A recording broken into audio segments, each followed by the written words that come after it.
Добрый день, паважаныя дзеці, паважаныя бацькі. Сёння мы з вами пазнаёмімся з творам Генрыха Вацлававіча Далідовіча «Губаты». Частка 3. Прайшло некалькі тыдняў. Ласяня крыяла, падужэла, пачула, што ў яго залячылася рана. Спачатку зацягнулася цвёрдаю, тоўстаю, бураю ад крыві нарасцю. А пасля гэтая нарасць пачала сушэць, свярбець і адлушчвацца ды абвісаць. У падпаветцы на ахапку сена яно спала ноччу, а днём гуляла па двары, пазнаёмілася з усімі яго насельнікамі. Полюбіла шчыра гаспадара, добрага і спагадлівага чалавека.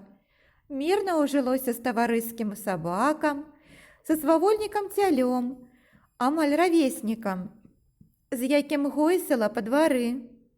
З катом, з курамі, драбнатой.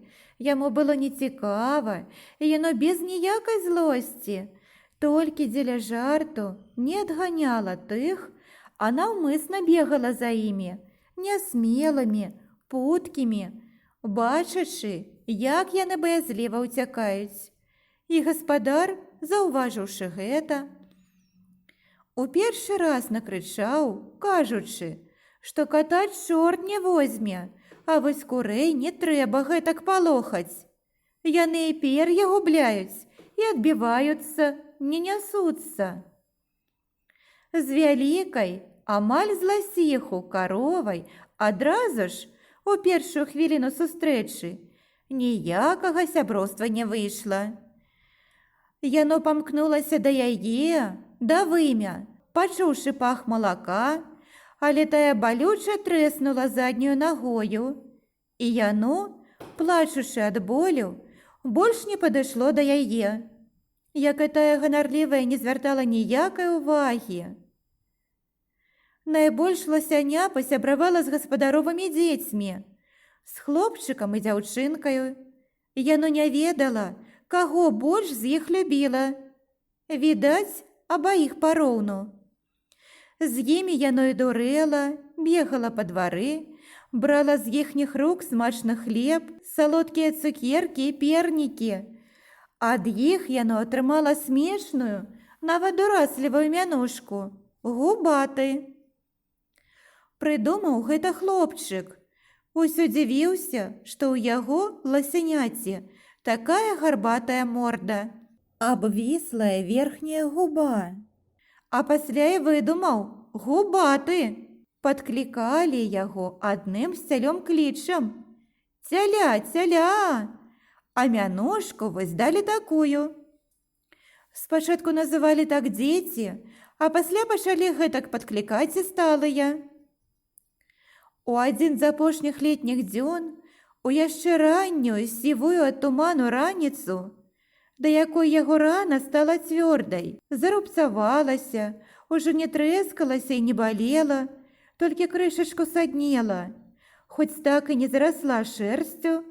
Чамусьці зрання прынёс яму вядро з пойлам не босы, яшчэ заспаны хлопчык, а сам гаспадар. Ён быў ужо ў аброшаных кірзавых ботах, старым пінжаку, на плечы якога начаплялася шмат лясной павуціны.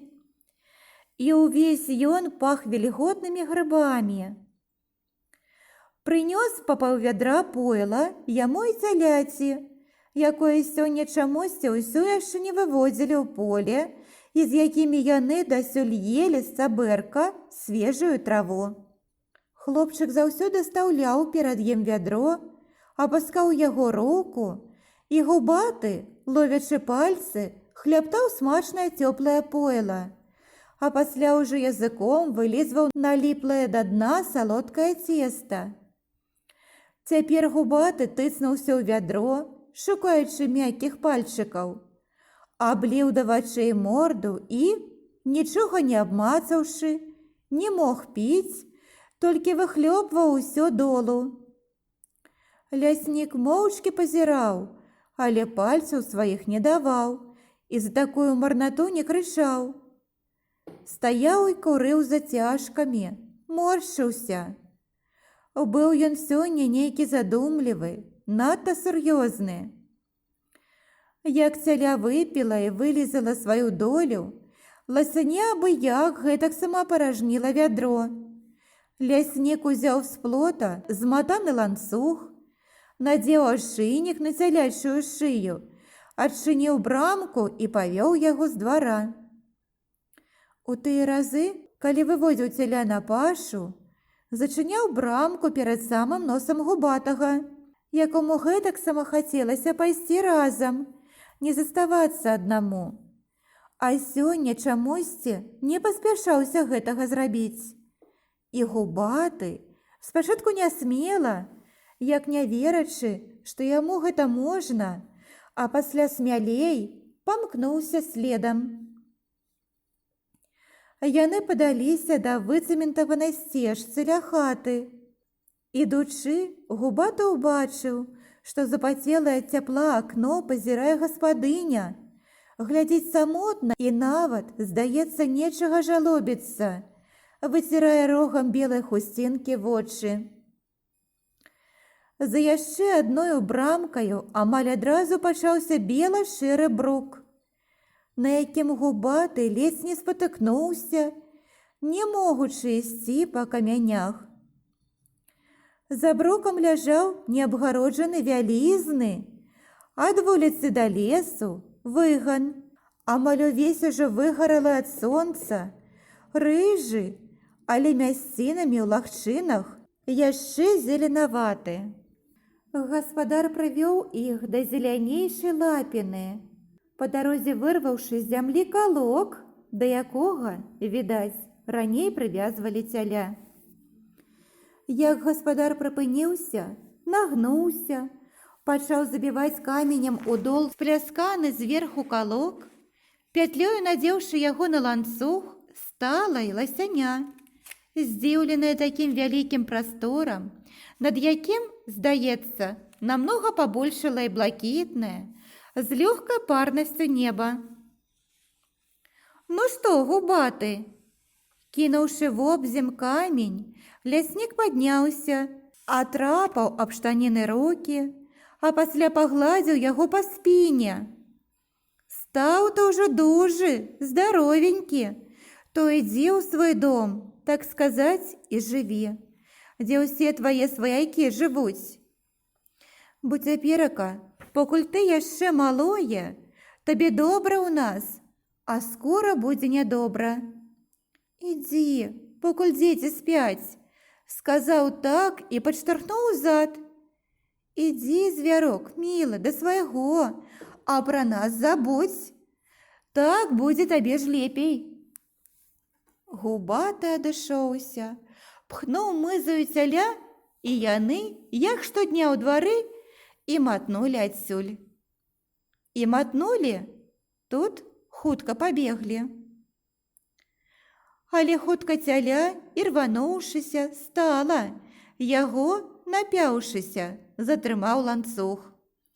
Ляснік, які шляпаў у ботах за імі, замахаў вялікімі рукамі, і Губаты, зусім не спалохаўшыся, адурасліва і як дражнічыся, падскочыў, брыкнуў заднімі нагамі і гайцануў далей, імгненна п'янеючы ад вялікай прасторы, бегу, адчуваючы, як яму ўсяго гэтага дасюль не хапала. За выганам пачаўся малады лес, які знаёмы запах зеленню, смалой, расою, і ў душы Губатага нешта як варухнулася. Захацелася бегчы, і ён, ужо нічога не помнячы, не азіраючыся, мінуў маладняк, памчаў у глыб лесу. Стары сасоннік яшчэ болей завабіў нечым невядомым, родным, мілым, што ён адчуў такое вялікае шчасце, якое, здаецца, не толькі поўніла грудзі, але і ахмяліла зусім. Ён прабег яшчэ, тыцнуўся ў высокую траву і нечакана, зморшыўшыся, спыніўся. Гэта былі калючыя ажыны. Губаты хутка выблытаўся назад, адчуваючы, як гараць агнём падрапаныя ногі. Прайшоў крыху, асцярожна дакрануўся мордай да высакаватага густога ядлоўцавага куста і зноў хуценька адскочыў, адчуваючы, што запякла наколатая далікатная мыза. Ап'яненне волей прайшло, і ён адчуў, што шмат чаго тут не ведае. А вось леснікоў двор ведае ўжо да драбніц. Адчуў, што і лес сустрэў яго непрыхільна. Падаўся далей паволі, баючыся, каб зноў не наткнуцца на што калючае. І тут ён пачуў, што яго жаласна кліча хлопчык: «Губаты, дзе ты, губаты!» А таксама тоненька, як камар, плача дзяўчынка. Ён зразумеў, што далёка адбегся, пакінуў адных сваіх сяброў, падумаў так і затрусіў назад. Выскачыўшы з лесу, згледзеў, што ляснік трымае на руках і спрабуе несці дамоў дзяўчынку, якая вырываецца і румзае. «Губаты, губаты!» – радасна закрычаў хлопчык, босы, у кароткіх трусіках ды майцы, а пасля хутка-хутка пабег насустрач. Убачыўшы гэта, ляснік апусціў на зямлю дзяўчынку у кароценькай кашульцы, босую, і яна таксама падалася сюды за хлопчыкам, крышку смешна віхляючы нібы крываватымі ножкамі. Бегла і нешта радасна крычала. Яны сутыкнуліся з хлопчыкам і пакаціліся долу. Губаты падаў першы, каб не пакалечыць малога. Хлопчык хутка ўсхапіўся, абняў за шыю, прытуліўся, шэпчучы: «Губаты мой, губаценькі!» Падбегла, гопнулася на яго дзяўчынка, таксама абхапіла шыю мякенькімі маленькімі ручкамі, а пасля і прытулілася поўненькую шчочкаю. І губаты не вытрымаў, заплакаў, што яго такія верныя, мілыя маленькія сябры. «Ты маніў нам!» – папракнуў хлопчык бацьку, калі той паволі падышоў. «Губаты не ўцёк сам, а ты яго выпусціў, як выпусціў бусла, зайчыкаў, дзікіх парасят. Але губатага мы не адпусцім, ён будзе жыць у нас. Я яго буду карміць». «І я буду кальміць», – паўтарыла за ім дзяўчынка, таксама з папрокам пазіраючы на маўклівага, як вінаватага бацьку сваімі вялікімі вачамі, поўнымі слёз. «Ты нядобры, татусь!» «Добра вы робіце, дзеці, і нядобра», – зморшыўся нарэшце, азваўся ён. «Хорашае люба, што глядзіцё так губатага, але блага, што трымаеце. Ён звер і павінен жыць у лесе, там яго дом. Пасцель, яда, воля. Цяжка бывае дзікаму зверу, калі яго залішне прыручаць людзі. Гора бывае, бяда, я ж ведаю». Губаты, нічога не баючыся, падхапіўся, гарцануў і пабег да яшчэ аднаго сябрука, да цяляці. За ім, не слухаючы, а можа, зусім не разумеючы сталых, сур'ёзных бацькавых слоў, памчаліся і шчаслівыя дзеці. Паважаныя дзеці, спадзяюся, твор вам спадабаўся. Калі ласка, стаўце лайкі, падпісвайцеся на канал. Дзякую вам за ўвагу!